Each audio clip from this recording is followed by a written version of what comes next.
When you watch the video of Red Sox slugger Tony Conigliaro getting hit by a pitch in the eye, you have to think to yourself, there's no way he can come back from that injury. He must have been done, right? I mean, to not even be wearing a helmet, then get hit in that spot that hard? But he did, in fact, come back, technically, in that he played Major League Baseball again, and for one more season, very well.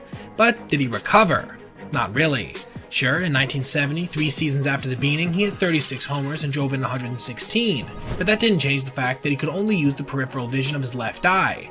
This just goes to show the talent that Tony C possessed. Never forget that no player in the history of MLB reached 100 homers faster than he did.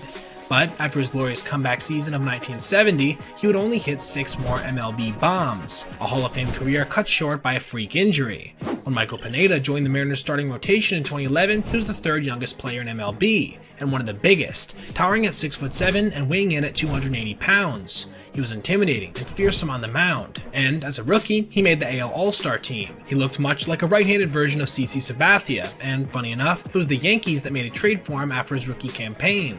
But injuries would keep Pineda out of the 2012 and 2013 seasons, specifically a tear to his labrum. He too would come back, but so far he's never lived up to the promise he showed early in his career. That's not to say he hasn't had flashes, even putting up a sub-2 ERA in a partial season in 2014, but as of today, he hasn't pitched in the bigs since last year, and has managed just a 103 ERA plus cumulatively in his time in the show, with a 64 and 61 record. Respectable numbers, no doubt, but nothing like the superstar potential he once seemed to have. His stuff just wasn't the same after all. His once high 90s heater had never really come back after the labrum stuff, and his slider never quite had the same bite. The most famous damaged left elbow in MLB history perhaps belonged to Sandy Koufax, still the youngest player ever elected to the Hall of Fame. That elbow got the attention it did because of the performance of its owner, and because the entire sports world agonized over its condition. Koufax broke in with the Brooklyn Dodgers when he was 19, and ended up retiring when he was just 30, right at the peak of his incredible career. His run in the 4 seasons between 1963 and 1966 might never be matched. 3 Cy Youngs, 97 wins, a whip of 0.91, 307 Ks per season, and an ERA of 184. He was also the World Series MVP in both 1963 and 1965, but that elbow bothered him the entire time. In 1962, his season ended when he lost circulation in his left index finger. His 1964 season was over in early August with further pain, which then delayed the start of his glorious 1965 season, during which his surrounding ligaments at times looked like an overinflated tire. Somehow, he never missed a start, struck out a then record 382, and then threw a perfect game. But by 1966, he couldn't pitch anymore, being done in by what at the time was diagnosed as arthritis. This leaves us asking the question, what injuries do baseball players never really recover from? After all, today's advancements in medical technology have altered the landscape of recovery, transforming many career-killing maladies into things of the past. However, some do still remain. But before we get more into that, I want to take a second to tell you about how you can win an officially signed Ronald Acuna Jr. baseball, courtesy of today's sponsor, Underdog Fantasy, and their immensely entertaining pick'em system, which allows you to choose between the over or under on a multitude of daily available stats, ranging from strikeouts, hits, pitch count, to their fantasy points. Then you simply select 2 to 5 picks, and if your picks are correct, you can win anywhere from 3 to 20 times your initial entry amount. Or if those stakes are a bit too high for you, you can always go with their insured system, which allows you to get 1 pick incorrect in exchange for a lower multiplier. Now, as for the officially signed Ronald Acuna Jr. baseball giveaway, all you have to do to be eligible to win is go to underdogfantasy.com and sign up with promo code MTC. On top of that, Underdog will double any initial amount deposited up to $100. The link will be both in the description and pinned comment below. Again, that's promo code MTC at underdog.com to be eligible to win an officially signed Ronald Acuna Jr. baseball, as well as doubling your initial deposit up to $100. Now, back to our video. The case of Sandy Koufax illustrates the way that medicine has changed the dynamics of recovering from an injury that for most of baseball history spelled doom, the sore, swollen elbow. Fireballer Jim Bouton explains what that old school experience was like in his classic Ball 4. He describes feeling like something was biting his elbow, sharp pain whenever he tried to throw a slider, and just simply not being able to reach his max velo. Players would try any kind of treatment, from ointments and creams to pills or other substances, to pitch through the pain. Nothing really worked. Bouton started his Yankees career going 46 and 20 27 in his first 3 seasons, and then endured through a 9-27 stretch in the next 4 before reinventing himself as a knuckleballer. This sore elbow, or dead arm, used to be a true blue career killer. There was no coming back from it. That is, until 1974, when a surgeon named Dr. Frank Jobe performed a procedure on Dodgers pitcher Tommy John. He was just 31 years old, and not ready for his career to end. He was willing to try this new technique that would take the tendon out of his right forearm and then graft it into his left elbow, where his ulnar collateral ligament had ruptured. The UCL basically stabilizes the elbow joint, and without one, throwing overhand really isn't possible. No one knew if a transplanted UCL would work. Based on really no available scientific evidence, Jobe guessed that it would take 12 to 18 months for the new UCL to be fully functional. He turned out to be right. So right, in fact, that as of today, that's still the generally accepted recovery timeline. Everyone waited for John to return, which he did in 1976. Having won 124 games before the surgery, he won 164 games afterwards, pitching until he was 46 years old. Still, the next Tommy John surgery didn't take place for 2 more years, when current D-backs pitching coach Brent Strom underwent the procedure. But he never made it back to the big leagues. Now far from being a career killer, today Tommy John surgery is mostly seen as a kind of rite of passage. A recent study of 179 professional pitchers who'd undergone the procedure found that over 97% returned to pitch in the majors or minors. Additionally, performance post-surgery has often been as good or even better than pre-surgery. The biggest drawback is that to return to a high level, it takes approximately those aforementioned 12 to 18 months. So, teams in contention who see a starter go down with the UCL tear know that time isn't an ally in the short term. But still, getting an ace off the IL after Tommy John is somewhat like getting a stud in a trade without having to give up anything, except for that time, of course. If you're a Phillies fan, you might be pissed that Andrew Painter waited all season to get his UCL done, and he won't be back until the 2025 season. After all, he had quote sprained his UCL in March. Shane Baz of the Rays did something similar last year and will miss the entire 2023 season as a result. But baseball fans have gotten used to waiting, since about a third of all MLB pitchers have gotten Tommy John surgery, and that number will probably only continue to rise more than likely as the years go on. In the 2020 draft, the Rays selected a stud from Pennsylvania named Nick Bitsko, 6'4", 225 pounds, and a UVA commit who could reach the mid-90s with his fastball, all major green flags for the future MLB success of the hurler. Because of COVID, Nick hadn't played in 2020, so the Rays were going off of his junior year. Drafted in June, 6 months later, Bitsko had a surgery that sends cold shivers throughout the body of everyone associated with organized baseball, a torn labrum, and the resulting outcome was devastating. As of now, Nick Bitsko isn't on any Rays-affiliated team, pitching just 9 innings last year for Low A Charleston. As a hard thrower, he would have been better off if he'd torn his UCL, like so many high school phenoms do these days. If he had, he would probably be circulating AA or AAA and ranked as one of the Rays' top 30 prospects this season, not in no man's land. In fact, odds are that he will never throw even a single pitch in the big leagues. This also was the case for the Cubs' Mark Prior, an all-star who seemed well on his way to putting together a truly solid, perhaps even great career, before he tore his labrum in 2006 at just 25 years old. He never pitched in the big leagues again. So, what's the deal? Why is this injury so hard to recover from? It all has to do with the shoulder. The elbow is comparatively a simple joint, a hinge that basically does one thing one way. The shoulder, on the other hand, is still somewhat a mystery, a complex joint where a bunch of muscles, tendons, ligaments, and nerves come together to make the overall movement of the arm possible. Shoulder pain could be the result of an endless combination of factors. Countless pitchers, after all, have come back unscathed from rotator cuff injuries, but the labrum is a different animal. The labrum is a piece of fibrocartilage that sits atop the humerus, and it cushions the humerus from the glenoid socket. It stabilizes the shoulder like the O-ring in a valve. Without the labrum in place, when a pitcher throws, the instability where the humerus hits the glenoid causes pain.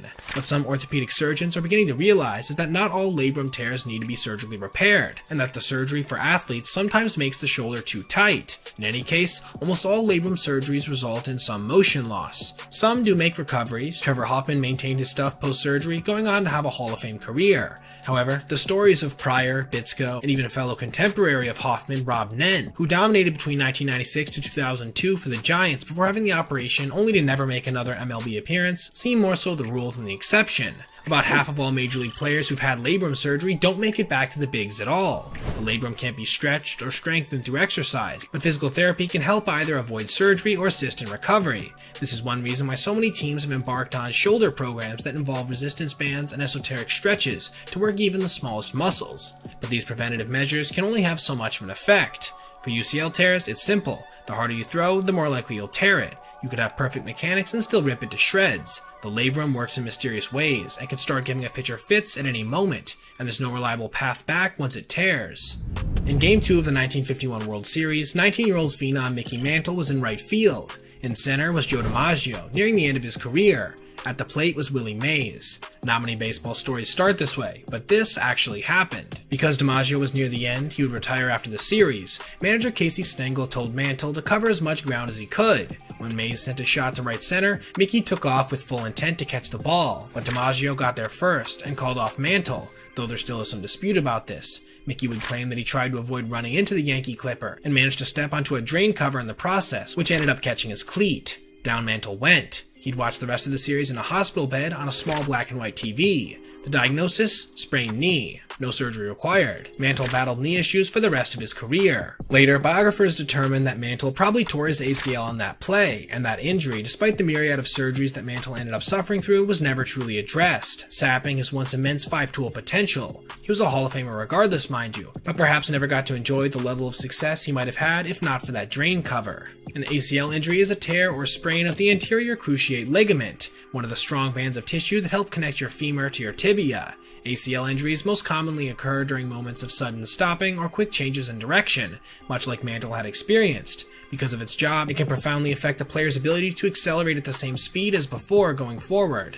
Again, this makes perfect sense in the case of the Mick. Fast forward to 2021, with another prodigy in right field. Ronald Acuna Jr. at the time was 23, and busy establishing himself as one of the greatest young athletes in baseball history. He had slugged 24 homers by the midway point of the season with a near 1,000 OPS. The sky was the limit. But on July 10th, Acuna dove awkwardly to try to catch a line drive by Jazz Chisholm and tore his ACL. His season was over, and part of the next one as well. Only time will tell if his ACL injury will have a similar effect on him as it did Mantle. But on this topic, I do want to point out one stat that may give us a clue. Sprint speed. When Ronald came up in 2018 as basically a 20-year-old still growing boy, he averaged 29.7 feet per second on his romps around the bases. This was easily one of the best marks in the game, certifiably elite wheels. Today, post-injury, despite still posting gaudy stolen base numbers, he ranks in just the 69th percentile for sprint speed at 28.0 feet per second. For some context, that's slower than teammate Austin Riley. It's true. Look it up. At just 25 years old, Acuna should be reaching his physical prime, and the fact he isn't in this one regard is notable. Will it be damning for his eventual Hall of Fame or MVP chances per se? Just look at what Mantle accomplished. I just personally hope it doesn't cap any aspect of his performance otherwise. Let's be very clear, concussions didn't exist for a long time in the baseball world, or at least they didn't exist insofar as they were never diagnosed. These injuries were called getting your bell rung, and all anyone needed to do was toughen up and play on. Your head hurt during day games? Put on some sunglasses. Blurry vision issues? Get some contacts. Remember, MLB batters didn't even wear helmets after Ray Chapman was killed by a pitch in 1930. It took 10 additional years after that before Jackie Hayes became the first MLB player to wear one in a game. Today we know more about brain injuries as a species, and the league, to its credit, has a concussion protocol in place. The players who most often get hit in the head are catchers, obviously, but with all the advancements made in catching equipment, do concussions still end careers, or at least severely damage them? If you're Joe Mauer, the answer is undoubtedly yes. Between 2005 and 2013, Joe Mauer was one of the best players in MLB, a Gold Glove catcher who could hit for power and average, a hometown kid the Twin Cities loved. His average WAR during this time was 4.7, and he even won the 2009 AL MVP. Additionally, he won 3 batting titles during this time, establishing a new record for catchers. Then, in 2013, he took 2 different significant foul balls off his mask, and he started having blurred vision at the plate. Things as seemingly minuscule as stadium lighting affected him, and his numbers post-injury sagged dramatically. The once perennial 130 OPS plus catcher morphed into a 110 OPS plus first baseman, and by 2018, Mauer was done, seeing his once certain Hall of Fame case slip into truly gray territory. What is cruelly ironic for the Twins is that just 3 years earlier, in 2010, another MVP, Justin Morneau, suffered a horrible concussion breaking up a double play. Morneau, though, wasn't a catcher, he was a first baseman. He ended up missing the last last half of that season, including the Twins' playoff run. Though he played until 2016 afterwards, he too was never really the same player. In each of the 3 seasons prior to the concussion, Morneau had posted an above 130 OPS+, something he never did again after. Same with reaching the 30 homer mark. Buster Posey was first concussed by a monster hit in 2011, then placed on the concussion list in both 2011 and 2019, eventually calling it quits in 2021 at the age of 34. His last season OPS Plus of 140 was elite, as was his 3.5 WAR as a catcher. Yet he still hung up his gear, and now, much like Mauer, he can only wait to see if the Hall will come calling for a player with less than 200 career dingers, 2,000 hits, or 1,000 RBI. Heck, he didn't even reach 800. And those throwing the pitches are no strangers to concussions either. Just this season, Ryan Feltner of the Rockies suffered a fractured skull and concussion when a comebacker hit him in the head. Aroldis Chapman, Ryan Yarbrough, Alex Cobb, these are just a few of the pitchers who endured major shots to the dome and lived to tell the tale, but perhaps not without some lingering scar tissue. Because science has progressed so far, players understand the risk of head injury in more detail than ever. The long-term effects inspire profound fears, and rightly so. The fact is, players can recover from 1 concussion, sometimes, but from 2 or 3, that's where science is throwing up a yellow light, and now, more often than ever, a red one. Most baseball injuries are inflicted upon players, but sometimes the issue is more so between the player's ears. These cases are sometimes called the yips, and they can strike anyone, anywhere, for any reason. The yips occur when a player can no longer do a routine baseball task for odd, hard-to-diagnose neurological reasons, as opposed to a comparatively more straightforward psychological issue.